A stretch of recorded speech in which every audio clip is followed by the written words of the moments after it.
Facebook friend వాడి అబద్ధాలు మెండు, reels అంటా ట్రెండు, విలువలు వదిలిండు. ఇన్స్టాగ్రాము మాయ వెర్రితనం పెరిగిపాయా, ట్విట్టర్లో తిట్టులు తెచ్చును తల నిప్పులు.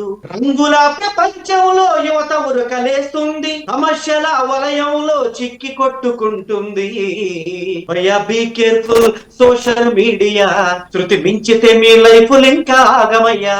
భయ్యా బీ కేర్ఫుల్, సోషల్ మీడియా శృతి మించితే మీ లైఫ్ ఇంకా ఆగమయ్యా. అంటే దాని నుంచి ఎక్కడ దాకా వెళ్తున్నారంటే సోషల్ మీడియాలో పాపులర్ అవ్వాలని. Pocket money nil, problems full, టైమంతా కిల్లు, చదువులు ఇంకా చెల్లు, ఇరిటేషన్లు, అబ్బో టెమిటేషన్లు, ఫ్రస్ట్రేషన్లు, పోలీస్ స్టేషన్లు. నాణానికి బొమ్మ బొరుసుంటది చూడు, మంచి చెడులు ఎంచి యువత నడవాలి నేడు. భయ్యా బీ కేర్ఫుల్, సోషల్ మీడియా శృతి మించితే మీ లైఫ్ ఇంకా ఆగమయ్యా. అన్వేష్ ఉదాహరణ తర్వాత చాలా మంది మేల్కోవాల్సిన అవసరం ఉంది గగన.